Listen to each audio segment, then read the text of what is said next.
Please check my description for a list of sources. I'm a writer, not a historian, and my videos are only ever meant as an introduction to topics much broader than my format allows. If you're curious, or if anything I say sounds off to you, I implore you to do your own reading. So I've spent a lot of my work breaks going down random rabbit holes on Wikipedia. Usually this is a completely separate kind of curiosity from the kind that inspires my videos. For the record, most of this channel is cribbed from Uncle John's Bathroom Reader. At work, I'm mostly skimming weird out-of-print comics, the filmography of some bit actor I just saw in a show, stuff like that. But one day I made my way to this page for obsolete jobs and found myself learning about burlocks, leech collectors, chasqui, all these weird things people used to do to make money. And none of those appear in this video, to be clear. Though they're all cool in their own right. But today, through careful consideration, I've collected my 3 favorite obsolete jobs, 2 from the Wikipedia page and 1 added after a conversation with a friend.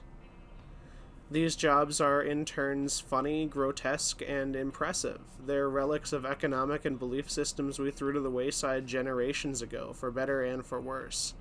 I think the way work was done in any given time period is probably the best glimpse we can ever get into what that time period was like, not to mention how we got to where we are today.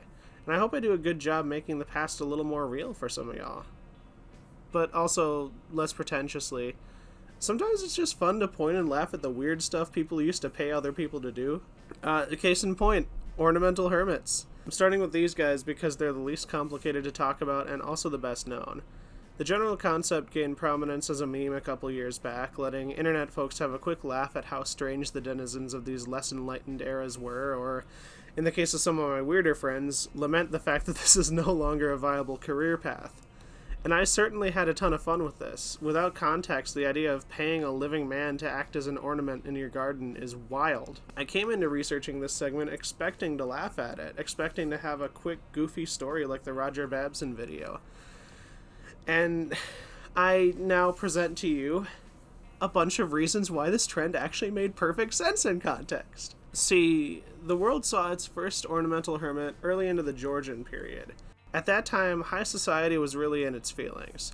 Later on in the same century, Jean-Jacques Rousseau would advocate abandoning ownership and civilization entirely, but even before that, a lot of people were already thinking about returning to nature. The wealthy class's backyards, or back gardens, were purposefully kept unkempt, the rough edges of nature seen as charmingly inspirational rather than something to be pruned away. Gardens turned into miniature nature preserves, still heavily terraformed, but less obviously so than your modern rich guy's yard. Nature was given space to breathe beyond the landowner's control, and there'd usually be one focal feature somewhere in the yard. Popular choices included hills, caves, and aviaries. But according to one Edward S. Harwood, by 1750, if you only put one structure in your garden, it would have been a hermitage. Hermitages, small isolated structures used for silent contemplation, are a much older tradition than Georgian England. They went in and out of fashion. For example, they were popular in Rome, and when Hadrian's was rediscovered, Pope Pius IV built his own and brought him back. Christianity in particular has a long history of hermitages, which naturally means they were at least kind of a thing all over Europe. That is, until the rise of Protestantism pushed out many of the Christian denominations who believed in hermetic contemplation, and then the Enlightenment's focus on scientific knowledge put the final nail in that coffin. The Georgian trends towards self-reflection and a return to the simple life brought hermitages back to people's gardens, if only as conversation pieces. A lot of people did use them for their intended purpose, to be clear, but it turned from a philosophical statement to a fad after a time, which eventually led to the practice of just hiring other people to live in them for you. Except, not really. Not entirely. 16th century landowners had previously paid local hermits to stay on their property and maintain infrastructure like wells and bridges. A hermit in your employ was already kind of a status symbol. This was just the next generation of that. That's why it didn't take long for people to imitate William Stukely, who was the first to hire an ornamental hermit at his Grantham home in 1730. Soon enough, unwashed elderly vagrants became a common sight in rich people's yards. They dressed in tall, dunce-cap-like hats and wore druidic robes, weren't allowed to groom, and were often expected to serve wine and recite personalized poetry to guests. They'd work for a certain period, and if they ever left the property during that period, they weren't paid at all. Would you believe me if I said it was difficult to find work in this field? Most garden hermitages remained empty through the Hermitage. Even those who answered confidential ads didn't always last. One Mr. Remington was brought on to fulfill a request for a hermit meant to, quote, continue in the hermitage 7 years. Our Mr. Remington got bored 3 weeks in and snuck off to the pub, never to return. That being said, once in a while a guy came around who was just made for the hermit lifestyle. Here's a real classified ad from 1810. A young man who wishes to retire from the world and live as a hermit in some convenient spot in England is willing to engage with any nobleman or gentleman who may be desirous of having one. Any letter directed to S. Lawrence, post paid, to be left at Mr. Otten's, number 6 Coleman Lane, Plymouth, mentioning what gratuity will be given, and all other particulars, will be duly attended. I couldn't tell you who S. Lawrence was, but I hope he found himself a nobleman.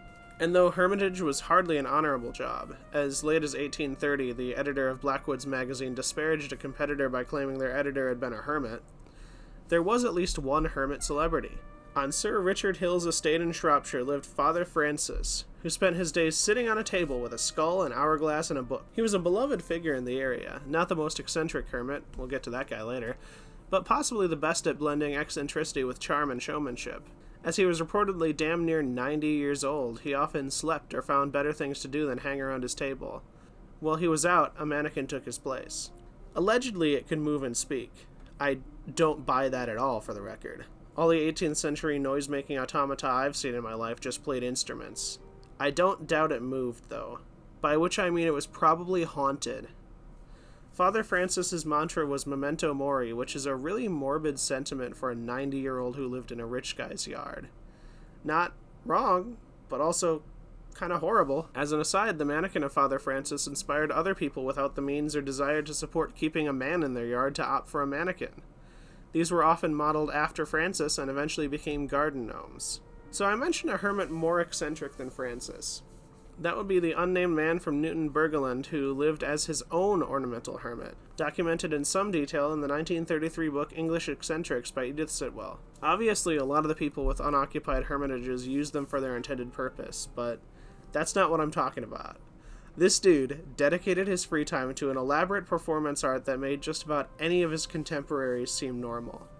He spent his nights doddering around in one of 20 hats and 12 robes, each decorated with different symbols and mantras to fit a specific theme. A beehive symbolized the sweet toils of industry, a bellows blew the flames of freedom with God's words of truth. His obsession with symbolism was also present in the bizarre way he decorated his back garden. On the passage leading into his garden, you'd find the 3 seats of self-enquiry, a trio of benches which each asked you a question. Am I a Christian? Am I a hypocrite? And, my favorite, am I vile? In the garden, colored pebbles and flowers depicted symbols and sayings, some of which could also be found on his robes.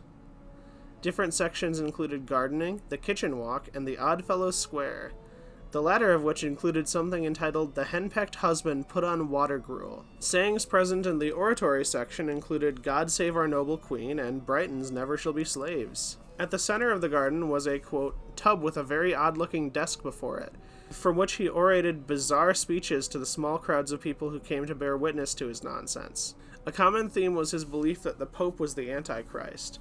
At one point, he even built a gallows in his garden, from which he hung a, quote, image of the Pope dressed in a queer garb, dangling amongst many books advocating popery. This guy believed sincerely in a number of bizarre things. He was a truly one-of-a-kind man who lived by his convictions. As I'm not a Protestant or any kind of Christian myself, I doubt we'd have much to talk about. Nonetheless, I'm deeply fascinated by his dedication to what has to have been one of the most fucked up backyards this side of rural America. Even if he was, at the end of the day, another rich guy who had enjoyed a good meal, a beer, and a soft bed at the end of every night, I can't help but think there was something to him. He believed in his lifestyle as a means towards freedom, and he spent his life freely doing something only he could have done. I only wish he'd come around after the advent of cameras, and after reading his story, I find myself just that little bit more desperate for that trip in the TARDIS I've been waiting on since I was 12. Before I move on, I'd like to briefly mention Gordon Campbell's book, The Hermit in the Garden, From Imperial Rome to Ornamental Gnome. I can't endorse it since I haven't read it, but I can definitely endorse the title. I literally can't imagine a better name for that book. And if you're watching this, Gordon, I sincerely apologize for the billion factual errors you probably clocked by this point. I hope it was at least entertaining. And speaking of entertaining, let's talk about the most sensationalized Victorian crime this side of prostitution, baby farming. I debated for a while whether I wanted to cover this one, since I knew early on I only wanted to do 3 jobs, and I wasn't sure whether I could justify spending a third of the video on a crime. It's on the Wikipedia page, but if it's illegal, is it even technically a job? I mean, it's work, but that's not how most people recognize it. But then I got really invested in reading some of my sources and came to the same conclusion as basically every journalist in the 1870s. It's a good story, and I want to write about it no matter what people think. And people are definitely going to have some thoughts on this one, because this story involves killing babies, and, well, you know. So, in short, a baby farmer was a woman who got paid to take unwanted, often illegitimate babies off their mother's hands. Ostensibly to take care of them, but pretty frequently they just offed them.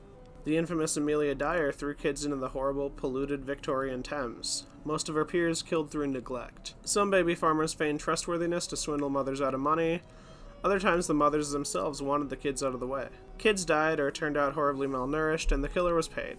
But yeah, just like the garden hermits, this is way more understandable if you dig beneath the surface. There's a ton of complicated historical context here. Comprehending baby farming means getting to know the century-old politics of a country I've never been to. I'll do my best, but I do worry I'm a little out of my depth here. Once again, sources in the description. Feel free to correct me. Alright, in 1834, England passed the Poor Law. This part especially is probably going to be completely foreign to us modern folks living in more enlightened times where society's marginalized people are afforded a modicum of respect. You see, back in the 1800s, the poor were mostly thought of as subhuman welfare queens who didn't deserve all the tax dollars the middle and upper classes were spending on them. Thankfully, we're done with all that these days, but 200 years ago, the English government decided to make life even harder on the poor. For adults, the Poor Law meant they could only get government aid through leaving their homes and living in workhouses. Conditions in these houses were deliberately poor to weed out those who didn't desperately need work. And as if that alone wasn't doing enough to force families apart, kids under 6 had to live beyond city limits. Through the bastard clause, responsibility for illegitimate kids fell solely on the mother until the kid was 16. That clause was an attempt during the rise of evangelism to make women moral again. In the name of creating a just and moral society, they also completely did away with punitive sanctions for neglect. Women who couldn't provide any other way were free to go down to the workhouse, probably leaving their babies completely unattended or barely attended. Also, because of the deeply rooted moral panic surrounding loose women, most orphanages wouldn't accept illegitimate children. The previous Poor Law forced responsibility for illegitimate kids onto the father, to the point that mothers could have daddy arrested. Since arresting literally any man who might have fathered a bastard was extremely difficult to enforce, the government often attempted to force marriages. By 1834, all the obvious problems with that had begun to surface. False accusations were common, the arranged marriages were miserable and still cost the government some money, and also more tax money was being spent on illegitimate kids than kids born in wedlock. The idea of this new Poor Law, then, was to drop bastardry rates by making humiliating examples out of the women without costing the government a penny. And once women were done screwing before marriage, we'd be one step closer to a morally righteous society. I wonder how that turned out. In January 1849, Bartholomew Drowett was put on trial after 150 of the kids at his juvenile pauper asylum died of cholera in 1 week. It was found that he'd been neglecting the more than 1,400 children in his care for years, skimping out on food and any kind of clean, healthy environment, and making a killing doing it. The jury acquitted him, but due in large part to the media's horrific descriptions of his child farm, he and people like him gained a reputation poorer than the kids they were killing, and the idea of baby farming had officially entered public discussion. Also, predictably, being cut off from public aid didn't do a damn thing to make poor women more moral. 'Cause, like, you know what the easiest way for a poor woman to make money is, right? Yeah, have you ever wondered why prostitutes were so commonplace in, like, stories about Victorian times? That's why. The other thing women were doing for money was baby farming, albeit on a smaller scale than Bartholomew Drowett. Ironically, given how the media demonized them, this practice was only possible due to the advent of mass-printed newspapers. Confidential ads for baby farmers, written with vague, veiled language to throw most people off the scent, were all over newspapers. Here's an example. Nurse child wanted, or to adopt. The advertiser, a widow with a little family of her own and moderate allowance from her late husband's friends, would be glad to accept the charge of a young child. Age no object. If sickly, would receive a parent's care. Terms 15 shillings a month, or would adopt entirely if under 2 months for the small sum of £12. Note the total lack of any contact information. Kids and money exchanged hands between perfect strangers who'd remain strange. The only other person who might be aware what happened was the father, who'd often help to pay the baby farmer himself out of fear his affair might be exposed. The kinds of children specified here, sickly or under 2 months, are the most likely to die and easiest to bury.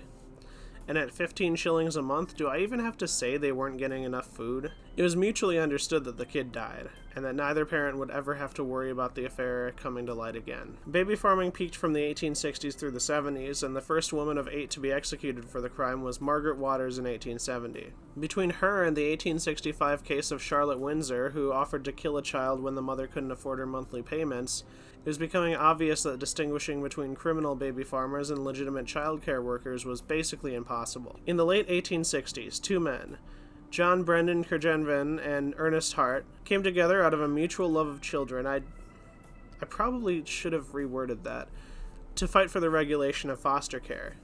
They did this by capitalizing on fear, turning the entire childcare industry into a scapegoat over the public's fascinated horror surrounding the relatively few baby farmers. This was an effective but kinda shoddy strategy. It led the public, who already believed the government shouldn't have any say in how they raised their kids, to overwhelmingly view baby farming as a police problem. Government-regulated childcare would also result in a world where kids taken in by professionals, mostly bastards and other unwanted children, could potentially receive better care than the many children in normal families. All this societal stigma meant the social reforms the boys were pushing for took nearly a century to achieve in full.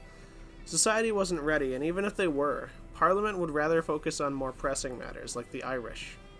Baby farming and children's rights issues in general would be more or less dropped until July 1871, when the Select Committee on the Protection of Infant Life recommended that all births and deaths be registered, and that the registration and supervision of baby farms and similar facilities become mandatory. In 1872, the Infant Life Protection Act was passed. It was enforced by the Metropolitan Board of Works, who mostly dealt with streets and sewers. They didn't get much done. By the end of 1872, they'd registered a total of 5 houses. In 1878, the appropriately named Samuel Baby was appointed as an inspector of nurses and their children. That year alone, he discovered 284 unregistered illegitimate children. He was better than what they had done before, but none of this was really accomplishing much. Fast forward 20 years to 1897, when the Infant Protection Act rectified this, if only through allowing local authorities to take more direct action. They could now seek baby farmers out and enter homes suspected of child abuse. Despite the sensational, ugly origins, despite all the demonizing of childcare workers and single mothers, this all left Victorian England more aware and invested in a fight against child abuse. Eventually, the government did start monitoring childcare workers and trying to regulate adoption.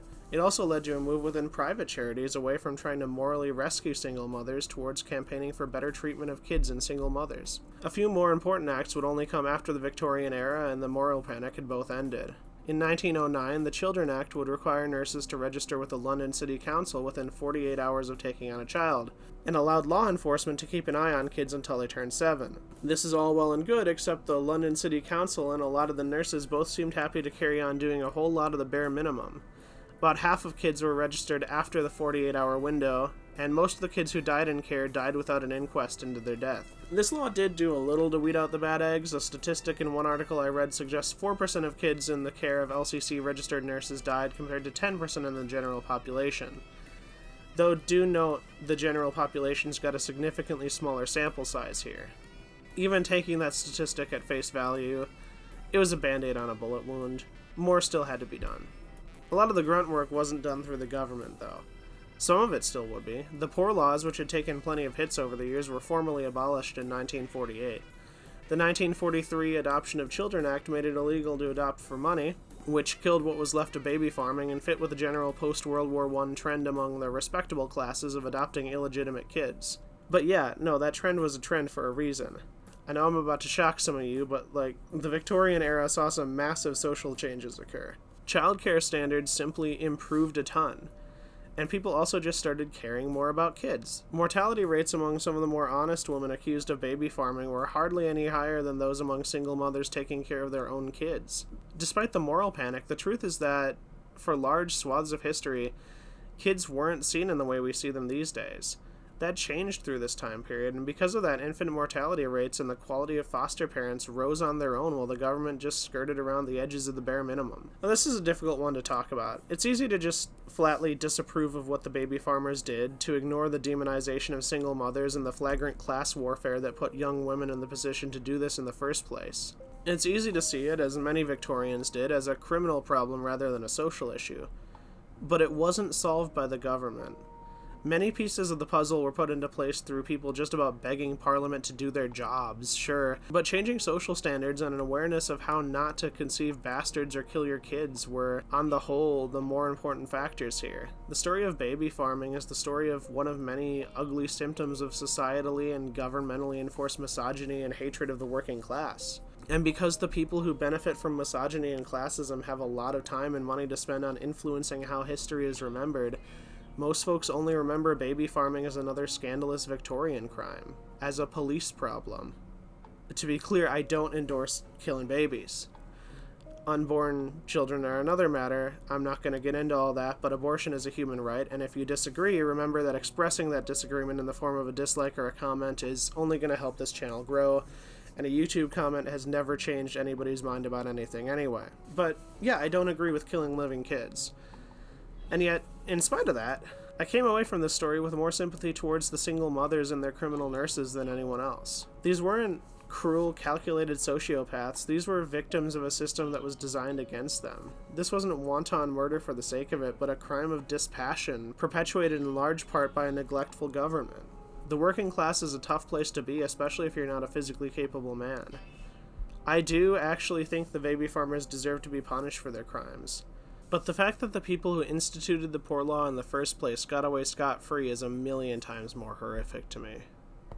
Oh, that got a bit heavy.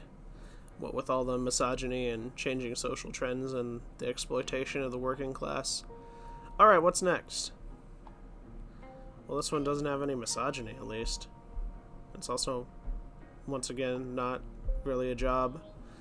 It's like an entire social class that existed for centuries. The artisans.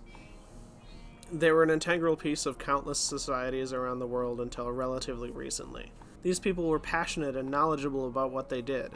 They were business owners and teachers. To their customers, they were friends. To their apprentices, they were almost like fathers. They were absolute pillars of the town they lived in. Hell, they probably built the town they lived in, and they barely exist anymore. If you're my age, you're more likely to have met one at a historical town than as an actual business. What the hell happened? Well, the Industrial Revolution happened. I guess that's probably kind of obvious. But the details are pretty interesting. So instead of what happened, let's start by asking what was an artisan? Artisanship was the major system of production before the Industrial Revolution. Products were made to order and fit the exact specifications you needed because the people making your stuff took the time to get to know who you were and what you were after. The system was built around three kinds of workers: the master craftsman, his journeymen, and his apprentices. The journeymen were experienced, talented craftsmen in their own right who could afford their own tools but not their own shop.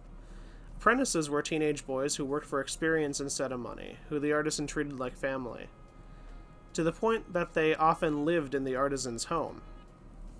See, the master craftsman's workshop was right in his home, or at least on his property. Some had their shop in a shed, others lived right above their shop. Work and home weren't strictly stratified concepts to the artisans. Although their workday was regularly more than 10 hours long, breaks weren't uncommon and they didn't time them. Eating, drinking, fishing, or even going to see a traveling musician or a local sporting event were common features of the artisan's day. The work got done, and it got done well, but they took their time and didn't let themselves get too burnt out. Because yeah, despite how obviously passionate many artisans were for their crafts, burnout is a real issue in any line of work. Taking it easy meant the artisan's lifetime of experience didn't turn sour. That's a big part of why they were willing to take on apprentices. Having somebody around to pass your knowledge onto and do some things for you made it easier.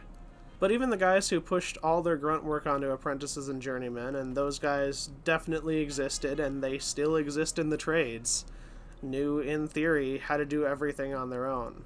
Otherwise, they wouldn't have been master craftsmen. For a crazy-ass example, Philadelphia newspaperman Matthew Carey operated his press, sold his paper, and even wrote a ton of his paper stories all on his own. The artisans knew exactly what they were making and how to make it, and crucially, they also knew exactly what it was made from. Their creation process often began with the raw materials.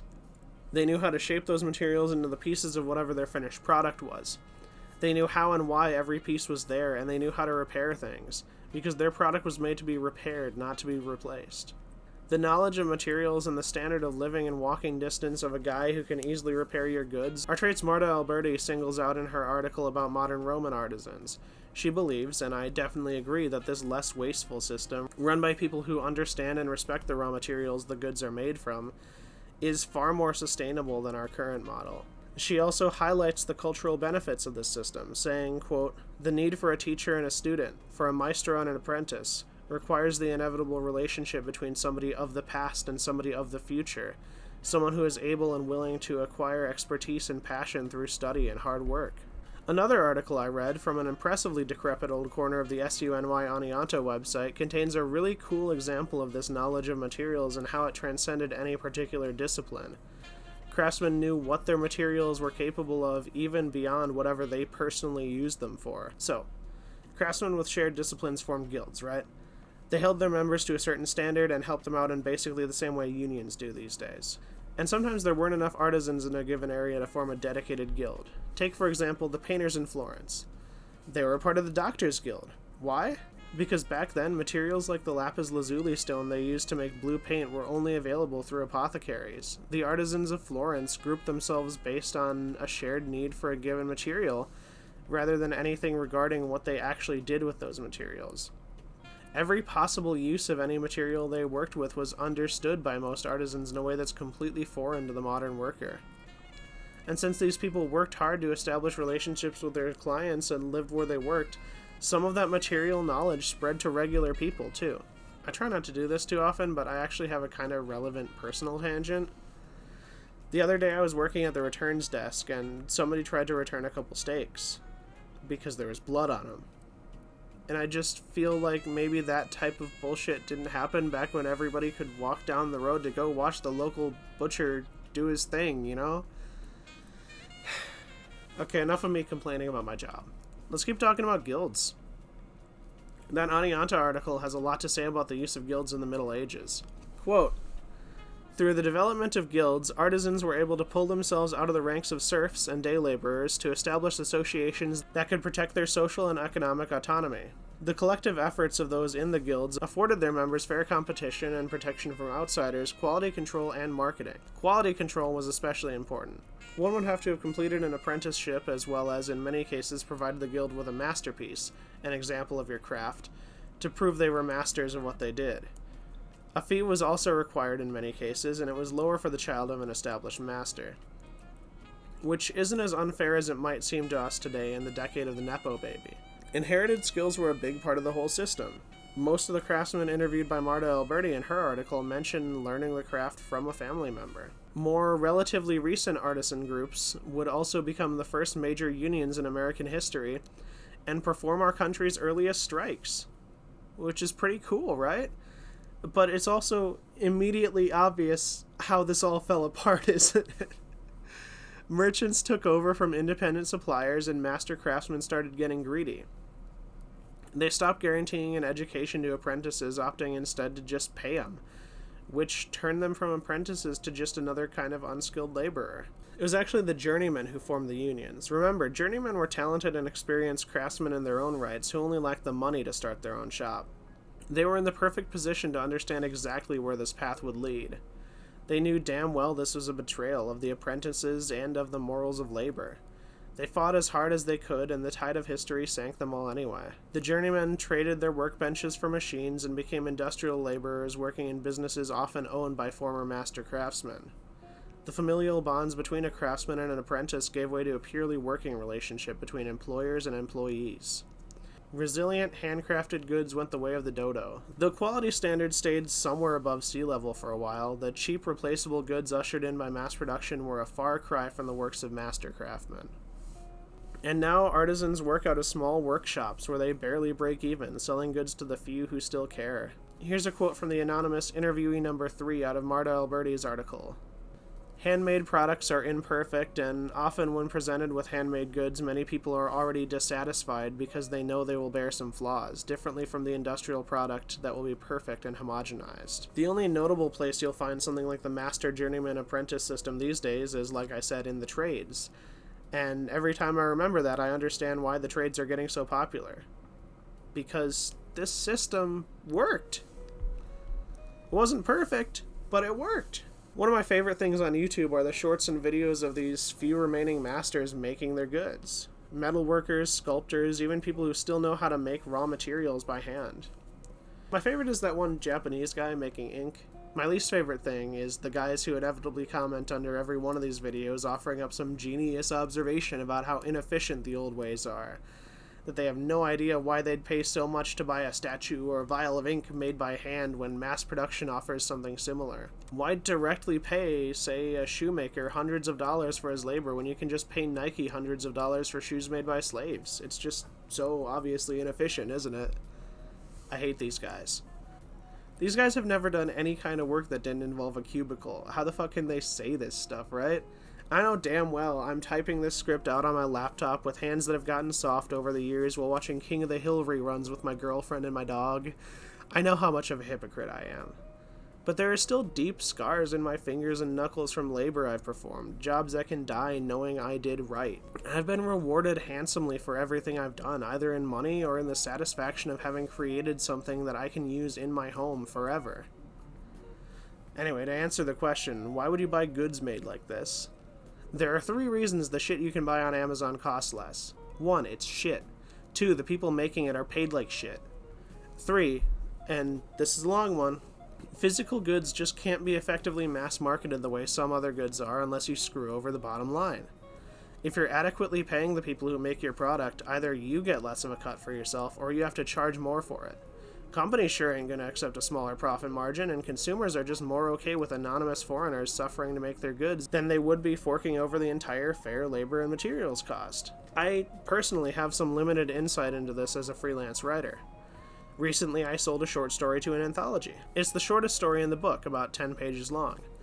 They paid me something like $200 for those 10 pages. And if you divide that $200 by the word count, that's actually below professional rates. But when the book comes out, if you want to order a copy, it won't cost you $200 because it's one of many copies of the book. Text just isn't a hard thing to duplicate. Even prior to the Industrial Revolution, there were fairly easy ways to do it.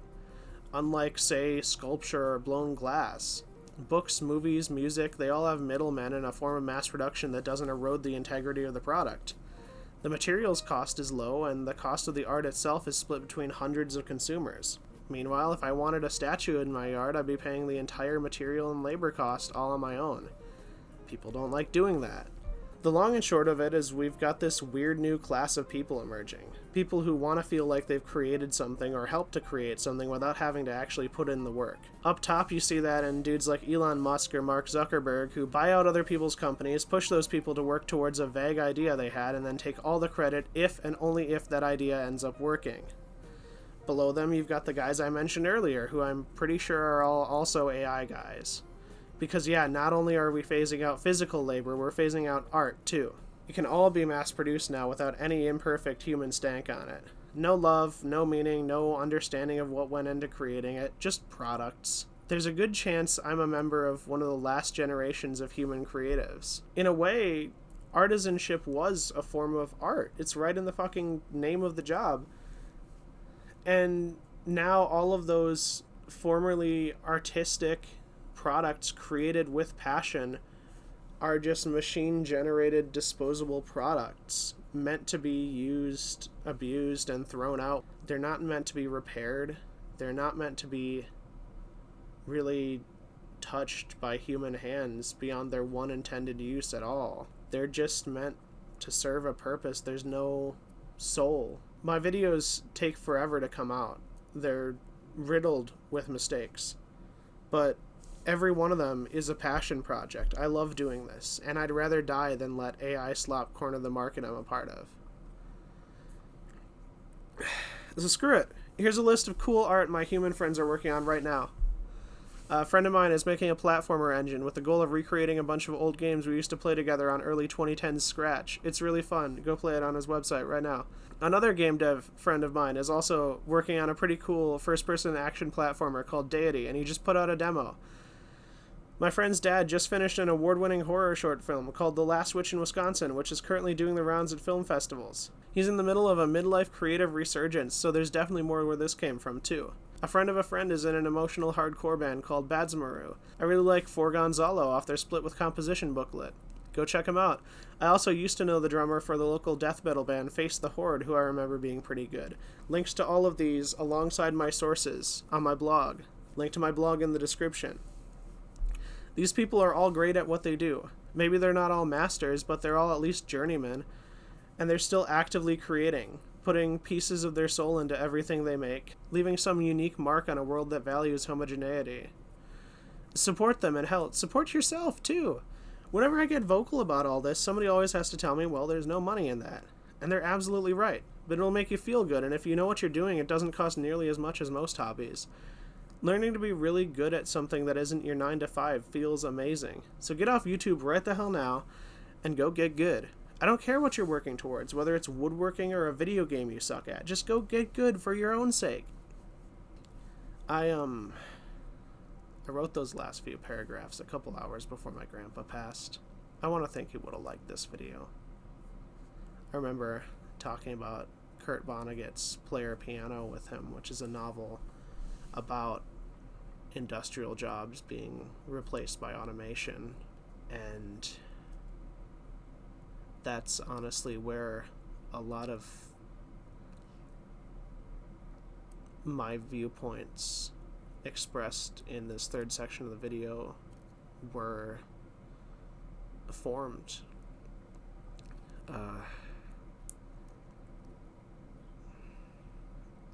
He was a great person to grow up with. He made sauerkraut, pickles, and venison, and they were all the work of a master. I know this video isn't, but I do think it's my best one yet. Thanks for watching.